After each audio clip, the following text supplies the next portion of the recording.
नमस्कार विद्यार्थी मित्र, आज आपण BA द्वितीय वर्षातील तृतीय सत्रामध्ये भूगोल विषयाच्या अनुषंगाने असणारा आपला हवामानशास्त्र हा पेपर या ठिकाणी अभ्यासण्याचा आजच्या तासिकेमध्ये प्रयत्न करत आहोत। मित्रहो, हवामानशास्त्राचा जर आपण या ठिकाणी विचार केला तर हा BA द्वितीय वर्षाला BA सेकंड इयरला हा पेपर आहे आणि या पेपरच्या अनुषंगाने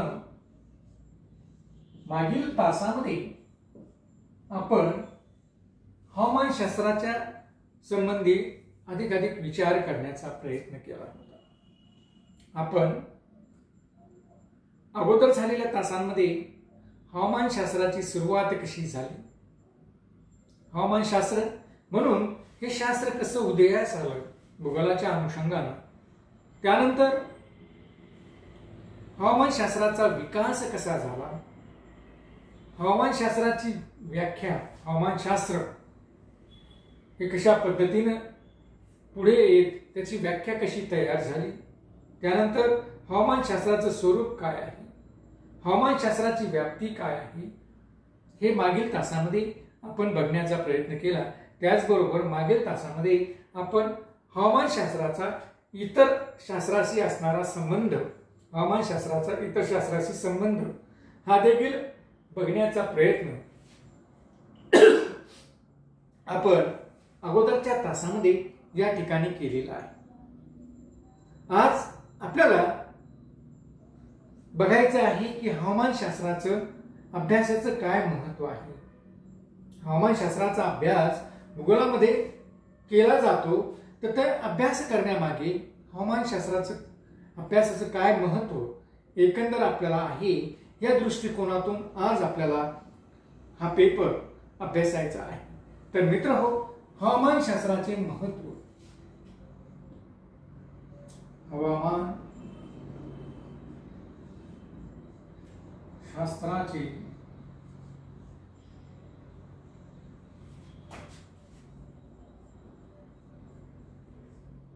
महत्त्व, इम्पॉर्टन्स ऑफ क्लायमेटोलॉजी, इम्पॉर्टन्स ऑफ क्लायमेटोलॉजी किंवा हवामानशास्त्राचे असणारे महत्त्व, हवामानशास्त्र हे कशा पद्धतीने मानवाच्या जीवनासाठी महत्त्वाचे आहे याचे दाखले, याचे पुरावे या ठिकाणी आपल्याला बघायचे। किंवा हा भूगोलामधून वेगळे झालेला किंवा भूगोलातलाच असणारी एक शाखा म्हणून ज्यावेळेस आपण हवामानशास्त्राचा विचार करतो त्यावेळेस हवामानशास्त्राचं मानवाच्या दृष्टिकोनातून काय महत्त्व आहे हे आपल्याला आजच्या तासाला या ठिकाणी अभ्यासायचं आहे। मित्रहो, मानवी जीवन आणि मानवी व्यवसाय यांच्या दृष्टिकोनातून अलीकडच्या काळामध्ये हवामानशास्त्राला अत्यंत महत्त्वाचे स्थान प्राप्त झालेले आहे। मानवी जीवन असेल किंवा मानवाच्या असणाऱ्या क्रिया किंवा ज्याला आपण व्यवसाय असं म्हणतो, मानवाचे असणारे व्यवसाय, या दृष्टिकोनातून जर आपण हवामानशास्त्राचा विचार केला तर आपल्याला असं दिसतं की अलीकडच्या काळामध्ये हवामानशास्त्राला अतिशय महत्त्व प्राप्त झालेलं आपल्याला दिसून येतं।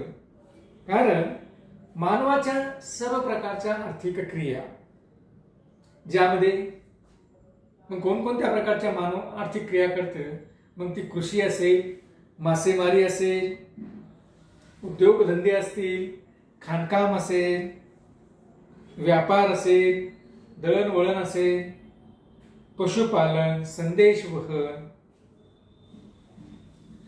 किंवा इतर जे काही उद्योग आहेत, विमा उद्योग, असे वेगवेगळे प्रकारचे जे काही उद्योगधंदे आहेत, या उद्योगधंद्याच्या अनुषंगाने जर विचार केला तर या प्रकारच्या मानवाच्या असणाऱ्या आर्थिक क्रियेमध्ये या हवामानशास्त्राला अतिशय महत्त्वाचे स्थान प्राप्त झालेले आपल्याला दिसून येते किंवा अतिशय महत्त्व प्राप्त झालेलं आपल्याला या ठिकाणी आढळतं। मित्रहो, ते मोठ्या प्रमाणात हवामानशास्त्रावरच अवलंबून आहे। मानवाची शारीरिक वैशिष्ट्ये असतील, मानवाची शारीरिक ठेवण असेल, मानवाचे आरोग्य असेल, वस्त्र असेल, निवारा असेल, आहार असेल, चालीरीती असतील, या सर्वांवर हवामानाचा परिणाम झालेला आपल्याला दिसतो आणि हवामानाचा अभ्यास करणारे शास्त्र म्हणून आपण हवामानशास्त्र हे या ठिकाणी बघत आहोत. तर अशा पद्धतीने मित्रहो, हवामानशास्त्रामध्ये या सर्व बाबींचा विचार हवामानशास्त्राच्या महत्वाच्या दृष्टिकोनातून केला जातो. म्हणून हवामानशास्त्राला अलीकडच्या काळामध्ये अतिशय महत्व प्राप्त झालेलं आपल्याला दिसून येतं. म्हणजे हवामानशास्त्राचं असणारं महत्वच या ठिकाणी आपण विशद करत आहोत. मित्रहो, आपण पहिला भाग बघूया की मानवाचे जे काही व्यवसाय आहे, या व्यवसायाच्या दृष्टिकोनातून हवामानशास्त्राला कसं महत्व प्राप्त झालेलं आहे हे जर आपण बघण्याचा, हवामानशास्त्राला कसं महत्व प्राप्त झालेलं आहे हे जर बघण्याचा प्रयत्न केला तर त्यामध्ये अगदी जो काही सर्वात जास्त प्रमाणात जगामध्ये व्यवसाय केला जातो तो म्हणजे कृषी. या कृषी व्यवसायाच्या अनुषंगाने हवामानशास्त्राला कशा पद्धतीने महत्व प्राप्त झालेलं आहे हे आपण या ठिकाणी बघू. कृषी किंवा ज्याला आपण ऍग्रिकल्चर असं म्हणतो. कृषी व्यवसायाचं जर आपण बघितलं तर आपल्याला असं दिसतं की कृषी व्यवसाय हा मुख्यतः हवामानावरच अवलंबून असणारा व्यवसाय आहे. कोणत्याही प्रकारच्या हवामानामध्ये आपल्याला कृषी हा व्यवसाय करता येत नाही. कारण कृषी व्यवसायासाठी अनुकूल स्वरूपाचं जे काही हवामान आहे हे आपल्याला आवश्यक असतं. आणि मित्र हो, मग या ठिकाणी आपण जर बघितलं तर आपल्याला असं दिसेल की कोणत्या प्रकारच्या हवामानामध्ये कोणते पीक घेतले जाते, कोणते पीक चांगल्या प्रकारे वाढते आणि अगदी भरघोस प्रमाणामध्ये त्या ठिकाणी आपल्याला त्या पिकापासून उत्पादन होते, उत्पन्न होते. हे जे काही शेतकरी आहे, हे शेतकरी वर्षानुवर्ष त्या प्रदेशातील असणाऱ्या हवामानाचं निरीक्षण करत असतात आणि निरीक्षण केल्यानंतर त्यांना असं लक्षात येतं की हे जर पीक आपण या हवामानाच्या प्रदेशामध्ये घेतलं तर निश्चित या पिकांची वाढ चांगल्या प्रमाणात होईल. या पिकापासून मिळणारं उत्पादन देखील किंवा मिळणारं उत्पन्न देखील आपल्याला अधिक प्रमाणात मिळेल. म्हणून वर्षानुवर्ष या शेतकऱ्यांच्या अनुभवावरून, वर्षानुवर्ष या शेतकऱ्यांनी केलेल्या हवामानाच्या अध्ययनावरून हे शेतकरी त्या ठिकाणी योग्य ते पीक घेऊन अधिकाधिक उत्पादन घेण्याचा प्रयत्न करत असतात. म्हणजे मित्र हो, कृषी व्यवसायामध्ये हवामानाला अतिशय महत्व असलेलं आपल्याला दिसतं. कारण या शेतकऱ्यांनी काय केलेलं आहे की तेथील प्रदेशातील असणाऱ्या हवामानाचा विचार त्या ठिकाणी केलेला आहे, अभ्यास त्या ठिकाणी केलेला आहे आणि या अभ्यासातून या असणाऱ्या हवामानामध्ये कोणतं पीक योग्य पद्धतीने येतं, कोणत्या पिकाची वाढ चांगल्या प्रकारे होते, कोणत्या पिकांपासून आपल्याला अधिकाधिक उत्पादन मिळतं, अशाच पिकांची लागवड मग हे शेतकरी वारंवार त्या क्षेत्रामध्ये, त्या प्रदेशामध्ये, त्या हवामानाच्या प्रदेशामध्ये करताना आपल्याला दिसतात. म्हणजे शेतकऱ्यांनी या ठिकाणी हवामानाचा अभ्यास करून, म्हणजेच हवामानशास्त्राचा अभ्यास हा शेतकऱ्यांसाठी, कृषी व्यवसायासाठी अतिशय फलदायी ठरलेला आपल्याला दिसतो. कारण आपल्याला अधिकाधिक उत्पादन या ठिकाणी घ्यावं लागतं. कारण उत्पादन घेतलं तरच कृषी व्यवसाय करणं त्या शेतकऱ्यांना परवडणार आहे. अन्यथा तो व्यवसाय त्या शेतकऱ्यांना परवडणार नाही. म्हणजे तो त्या ठिकाणी तो व्यवसाय करणार नाही, इतर व्यवसायाकडे वळेल. म्हणून तो व्यवसाय त्या शेतकऱ्यांना अधिक चांगल्या पद्धतीने करता यावा, यासाठी कृषी व्यवसाय हा चांगल्या पद्धतीने करता यावा, यासाठी मग हे जे काही शेती करणारे किंवा कृषी करणारे व्यक्ती आहेत, या कृषी करणाऱ्या व्यक्ती हवामानशास्त्राचा अभ्यास करत असतात, हवामानाचा अभ्यास करत असतात आणि त्या अनुषंगानं मग ती पिकं आपल्याला घेताना दिसतात. आपण पाहतो की अन्नधान्याची लागवड करणे असो, तयार झालेल्या पिकांची कापणी करणे असो, या सर्व बाबी या हवामानाशी निगडीत असतात. आपण बघितलं की निवड करत असतानाच अशा पद्धतीने ते शेतकरी निवड करतात की या पिकांची लागवड कोणत्या ऋतूमध्ये करायची, हवामानाच्या कोणत्या कालावधीमध्ये करायची, कापणी कोणत्या कालावधीमध्ये करायची. कारण कापणी करत असताना कोरड्या अशा प्रकारचं हवामान असणं गरजेचं असतं. कोणत्या ऋतूमध्ये करायची या सगळ्यांसाठी मग कोणता कालावधी हा कोरडा असतो, कोणत्या कालावधी हा योग्य पिकांच्या लागवडीसाठी आहे की ज्या ठिकाणी जमिनीमध्ये ओलावा असावा लागतो, उष्णता असावी लागते की जेणेकरून जे काही बियाणं आपण पेरतोय ते बियाणं लगेच उगवून येईल, त्याची चांगल्या प्रकारे वाढ होऊ शकेल. अशा पद्धतीनं ही सगळ्या ज्या काही कृषी व्यवसायातील असणाऱ्या बाबींचा विचार हवामानशास्त्राच्या अभ्यासाच्या अनुषंगानंच आपल्याला करावा लागतो. कारण हवामानशास्त्राच्या अभ्यास केला तरच आपल्याला अशा प्रकारची माहिती मिळते की हा कालावधी या प्रदेशातील असा आहे की ज्या ठिकाणी आपण लागवड करू शकू, ज्या ठिकाणी आपण कापणी करू शकू.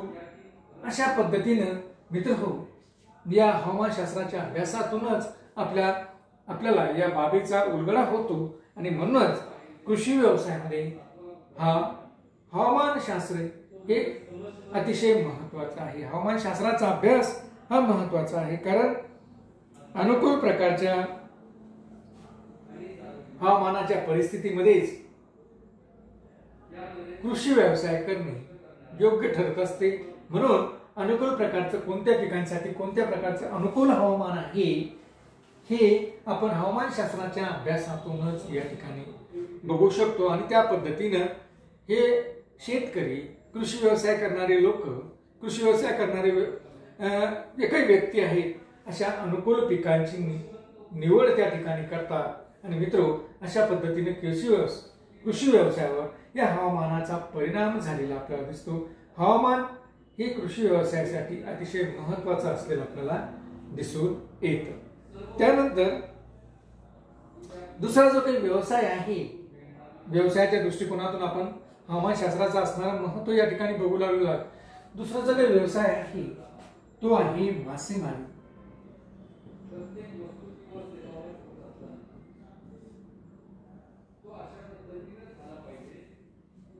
फिशरी ज्याला आपण म्हणतो किंवा मासेमारी असं म्हणतो. हवामान आणि मासेमारी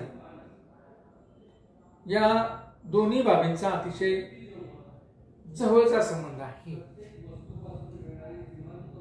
कारण आपल्याला जर मत्स्य व्यवसाय करायचा असेल तर मत्स्य व्यवसायामध्ये हवामान कसं आहे आणि कशा पद्धतीने मासेमारी आपण करतो म्हणजेच तो मत्स्य व्यवसाय त्या ठिकाणी आपल्याला योग्य पद्धतीने करता येईल. आणि मत्स्य व्यवसाय जर आपल्याला योग्य पद्धतीने करायचा असेल तर कोणत्या प्रकारच्या हवामानामध्ये मासेमारी करणे अधिक फायद्याचे किंवा अनुकूल आहे हे आपल्याला हवामानशास्त्राच्या अभ्यासातूनच या ठिकाणी लक्षात येतं. आपण जर हवामानशास्त्राचा अभ्यास केला तर आपल्याला असं लक्षात येतं की आपल्याला जो काही मत्स्य व्यवसाय करायचा आहे, हा मत्स्य व्यवसाय करत असताना कोणत्या प्रकारच्या हवामानाच्या प्रदेशामध्ये आपण किंवा कोणत्या प्रकारच्या हवामानामध्ये जर आपण हा व्यवसाय केला तर तो आपल्याला फायद्याचा ठरणार आहे. कारण आपण जो काही व्यवसाय करतो तो फायद्याचा ठरण्यासाठीच करत असतो.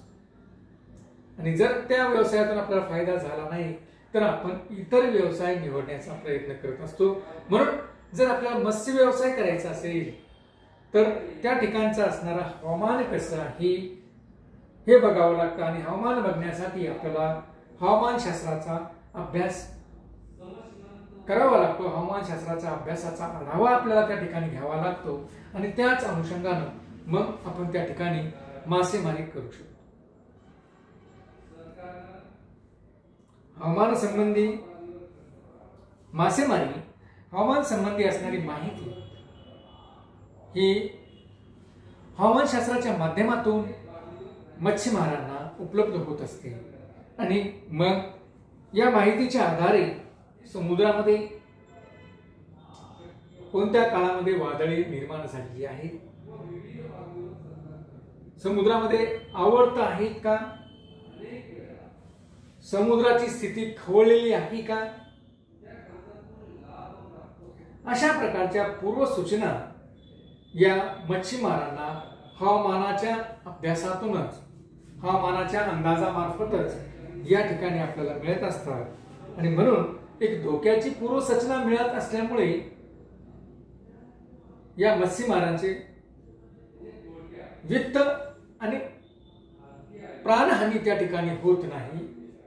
मच्छीमारांची मोठ्या प्रमाणात वित्तहानी होत नाही आणि प्राणहानी देखील होत नाही. आणि मासेमारी सुद्धा, मत्स्य व्यवसाय सुद्धा चांगल्या पद्धतीने करता येतो जर आपण हवामानाचा अंदाज त्या ठिकाणी बघितला की आज उद्या आपल्याला मासेमारी करण्यासाठी जायचं आहे आणि उद्या समुद्राची असणारी स्थिती कशी आहे, समुद्रामध्ये वादळे निर्माण झालेली आहेत का, समुद्रामध्ये आवर्त निर्माण झालेले आहेत का, या सगळ्यांची माहिती आपल्याला अलीकडच्या काळामध्ये हवामानशास्त्राच्या माध्यमातून या ठिकाणी मिळते. आणि उद्या कशा पद्धतीनं समुद्रामध्ये स्थिती राहणार आहे याची पूर्व माहिती या ठिकाणी आपल्याला मिळत असते. आणि मित्र, हवामानानुसार ही माहिती मिळत असल्यामुळे, हवामानशास्त्रानुसार ही माहिती मिळत असल्यामुळे आपल्याला अधिक फायद्याचा अशा पद्धतीने मत्स्य व्यवसाय त्या ठिकाणी करता येतो. आणि मत्स्य व्यवसाय करत असताना कोणत्याही प्रकारची दुर्घटना, कोणत्याही प्रकारची वित्तहानी किंवा कोणत्याही प्रकारची प्राणहानी आपल्याला होत नाही.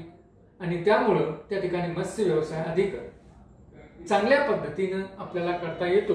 म्हणजे मित्र हो, हा मत्स्य व्यवसाय देखील, मासेमारी सुद्धा जर आपल्याला करायची असेल तर त्यासाठी आपल्याला हवामानाचा अभ्यास करावा लागतो, हवामानाचा अंदाज घ्यावा लागतो. आणि हवामानाच्या अभ्यासातून आणि हवामानाच्या अंदाजातूनच आपण अधिक चांगल्या प्रकारे मासेमारी किंवा मत्स्य व्यवसाय हा या ठिकाणी करू शकतो. त्यानंतर आपल्याला माहिती आहे की जगातील सगळ्याच हवामान प्रकारामध्ये मासेमारी हा व्यवसाय चांगल्या प्रकारे होत नाही. कारण उष्णकटिबंधीय हवामानाचा प्रदेश असेल आणि तेथील असणाऱ्या सागराचं तापमान जर अधिक असेल, कारण माशांसाठी जे काही मासे आपल्याला समुद्रातून काढायचे आहेत त्या माशांसाठी आदर्श अशा प्रकारचं तापमान 20 डिग्री सेंटीग्रेडच्या अंतर्गत, की जिथं समशीतोष्ण हवामानाचा प्रदेश आहे अशा भागातील असणाऱ्या समुद्राच्या पाण्याचं तापमान जे काही आहे हे जर कमी असेल किंवा मध्यम स्वरूपाचं असेल, हे पाण्याचं तापमान सागराचं जर जास्त असेल तर त्या ठिकाणी मासेमारी ही जास्त प्रमाणात फायद्याची जी काही मासेमारी आहे, व्यावसायिक तत्वावर करण्यात येणारी जी काही मासेमारी आहे ती त्या ठिकाणी अधिक प्रमाणात केली जात नाही. जे काही मासे आहेत त्यांची वाढ त्या ठिकाणी अधिक प्रमाणात होत नाही. आणि आपण पाहतो की आपल्याकडे असणारी जी काही मासेमारी आहे ही मासेमारी पेक्षा जी काही डॉगर बँक असेल, ग्रॅड बँक असेल, म्हणजे जपानच्या समुद्र तलाच्या भागामध्ये असेल किंवा अगदी इंग्लंडच्या आजूबाजूच्या प्रदेशामध्ये असेल किंवा अमेरिकेच्या आजूबाजूच्या प्रदेशामध्ये असेल की जिथं माशांसाठी योग्य प्रकारचं हवामान आहे. आपण पाहतो की हवामानाच्या दृष्टिकोनातून जर विचार केला तर ज्या ठिकाणी दोन सागरी प्रवाह, उष्ण आणि थंड सागरी प्रवाह एकत्र येतात आणि त्या ठिकाणी हवामानाची एक आदर्श अशी परिस्थिती निर्माण होते की त्या हवामानाच्या आदर्श परिस्थितीमध्ये त्या ठिकाणी अधिकाधिक मोठ्या प्रमाणात मासेमारी व्यवसाय हा केला जातो. आणि मग योग्य अशा परिस्थितीमध्ये माशांची पैदास जास्त प्रमाणात होते आणि माशांची पैदास जास्त प्रमाणात होत असल्यामुळे त्या ठिकाणी अधिकाधिक प्रमाणात मासेमारी केल्या गेलेली आपल्याला दिसून येते. म्हणजे त्या प्रदेशामध्ये मोठ्या प्रमाणात मत्स्य व्यवसाय करताना आपल्याला दिसतात. म्हणजे हवामानाचा अंदाज, हवामानाचा अभ्यास आपल्याला केल्याशिवाय या ठिकाणी मासेमारी हा व्यवसाय करणे शक्य होत नाही. म्हणजे मित्र, अशा पद्धतीनं आपण मासेमारी या व्यवसायाच्या संदर्भात देखील बोलू. त्यानंतर तिसरा आहे की उद्योगधंदे.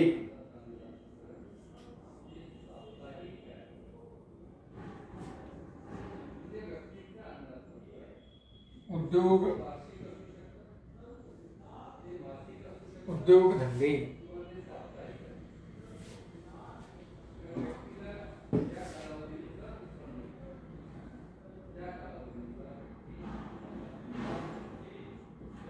उद्योगधंद्यांचा जर आपण विचार केला किंवा वेगवेगळ्या प्रकारचे कारखाने, वेगवेगळ्या प्रकारचे उद्योगधंदे या व्यवसायाच्या अनुषंगानं, कारखानदारीच्या अनुषंगानं, उद्योगधंद्यांच्या अनुषंगानं जर आपण बघितलं तर मोठमोठ्या प्रकारचे उद्योगधंदे जर आपल्याला स्थापन करायचे असेल तर त्या प्रदेशातील असणाऱ्या हवामानाचा अभ्यास आपल्याला त्या ठिकाणी करावा लागतो. त्या ठिकाणचं असणारं हवामान कसं आहे 12ही महिने त्या हवामानामध्ये, कारण उद्योगधंद्यामध्ये येणारे मजूर हे सभोवतालच्या प्रदेशातून असतात. 12ही महिने हे मजूर उद्योगधंद्याच्या किंवा कारखान्यापर्यंत आले पाहिजेत अशा प्रकारचं हवामान त्या ठिकाणी आहे का? त्याचबरोबर आजूबाजूच्या प्रदेशातील असणारा जो काही कच्चा माल आहे, हा कच्चा माल वाहतुकीच्या माध्यमातून या परिसरामध्ये या उद्योगधंद्यांपर्यंत आपल्याला आणता येईल का? जर वाहतूक आणि दळणवळण साधनांना 12ही महिने या ठिकाणी हवामानाचा जर विचार केला तर 12ही महिने वाहतूक आणि दळणवळण साधनाच्या मार्फत आपण तिथे माल आणू शकतो का? कारण जर पावसाळ्यामध्ये किंवा वर्षा ऋतूमध्ये नद्यांना पूर येत असतील, मोठ्या प्रमाणात भूस्खलन होत असेल तर अशा वेळेस उद्योगधंद्यापर्यंत येणारा कच्चा माल अगदी मध्येच थांबला जातो आणि त्यामुळे कारखाना किंवा जो काही उद्योग आहे तो काही कालावधीसाठी आपल्याला बंद ठेवावा लागतो. त्यामुळे आपण पाहतोय की अशा पद्धतीने जर घटना घडत असतील तर मग उद्योग करणं त्या परिसरामध्ये त्या लोकांना शक्य होत नाही. जे काही मोठमोठे कारखानदार आहेत त्यांना त्या ठिकाणी अशा प्रकारचे उद्योग काढणं शक्य होत नाही. कारण उद्योग जर काही कालावधीसाठी बंद पडत असतील, कच्चा मालाचा पुरवठा त्या ठिकाणी होत नसेल, त्यांना लागणाऱ्या साधनांचा पुरवठा तर त्या ठिकाणी होत नसेल तर मग अशा ठिकाणी उद्योगधंदे हे काढले जात नाहीत. म्हणून उद्योगधंद्याचे स्थानिकीकरण होत असताना